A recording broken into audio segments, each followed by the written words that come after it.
There are reports that gun shops are seeing an uptick in the number of people who are showing an interest in buying firearms. This has been attributed to the widespread unrest that broke out in parts of Gauteng and KwaZulu-Natal in July. Let's discuss this with Paul Oxley. He's with the Gun Owners of South Africa, the organization. He's the chairperson there. Good to speak to you, Paul. Thank you for your time on this Sunday. So are people showing an interest in buying guns or actually buying them? Yeah, both, Tim Makile. Nice being here. Hello, listeners, viewers. Yeah, firearms and ammunition have been in a bit of a buying craze at the moment. I know gun shops that in the weekend after the KZN troubles sold 1 million rounds of ammunition in one day. The fact of the matter is that it's not going to help people too much now, because it takes a long time to actually get a firearm license and to actually get a firearm. But they're certainly planning ahead by the look of it.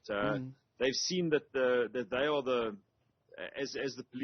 both the police, the president, and the National Working Committee of the ANC have recognized that civilians are the final defense of democracy. So they're doing what they need to do to defend themselves and their communities and their democracy. You mentioned civilians. Is it communities or more business owners who are trying to get their hands on guns at this point?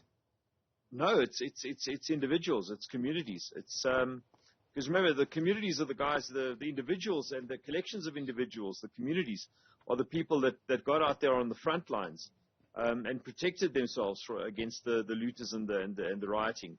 The community in Soweto, the Quimble Residents Association, were the guys that got out and defended Maponya Mall, which is why Maponya Mall is still standing and virtually undamaged, whereas all the rest of the shopping centres in Soweto have been looted and burnt.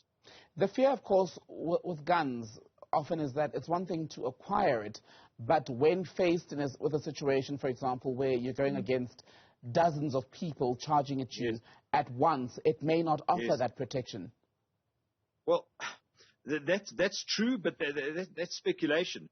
What seems to have happened over the last month has been very interesting. It's nobody knew how it was going to pan out.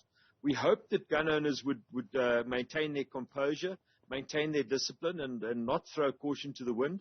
And it worked out exactly that way.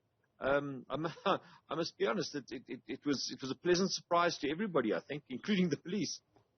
I recall when the police minister released some of the first data about what had gone on in KwaZulu-Natal, and there was a focus on Phoenix, where we know, of course, about 36 people were killed there. Most of them had been shot dead, right? And over 100 unlicensed firearms were found in and around the area. Do you worry about an increase in people going the illegal gun route, especially given the fact that licensing for using a gun in this country is not easy? Exactly that. So in all legislation, there's something called the law of diminishing returns. We see this in taxation also, in economics.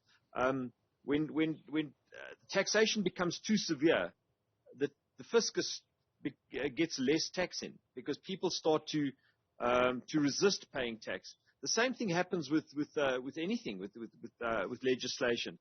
When the legislation is too severe, it drives people to seek other alternatives. And that's a huge problem, because once someone has sought another alternative, has acquired a firearm via the black market, and you must remember the black market in South Africa for firearms is immense. People walk them across the Limpopo, they bring them in across the bush from Mozambique through the Kruger Park, they bring them into northern KwaZulu-Natal. There are huge caches of ammunition from the previous struggle era, which are being unearthed and recycled into use as cash-in-transit weapons. And then also, of course, the police stations leak like sieves. So there'll always be weapons available to the unlawful market, and that's a huge concern. The tighter we make, the more onerous we make firearms legislation, the more we drive people, desperate people, into seeking other alternatives. And that's a problem, because once they're ungovernable, they're ungovernable. How then should the country's security services respond? Because let's be clear, even on research, there isn't a clear standpoint that more a nation that is more armed is necessarily safer?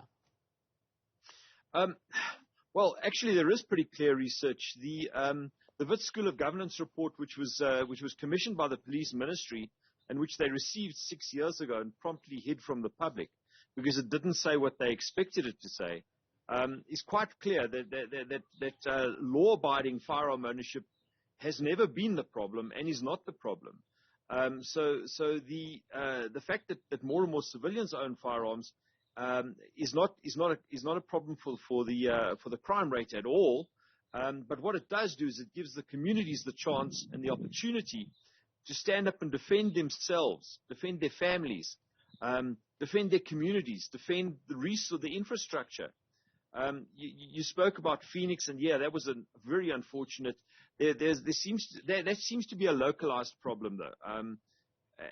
I don't really know the ins and outs of the situation, but from what I've read, and I've read quite extensively on it, it seems that there has always been a flashpoint between the local community in Phoenix and an informal settlement, which was right in their midst. And this has been going on for quite some time. So it seems that this was just the inflection point, as it were, for this to explode into violence. And I think scores were settled. I think I think from both sides of the fence, quite honestly. I don't know because as I say, and this will come out in the investigations. But it's certainly true that if the store owners didn't have the means to defend their stores and to defend their houses, those houses would have been far greater damage. Paul, grateful for your time. We are out of time. Paul Oxley from Gun Owners South Africa.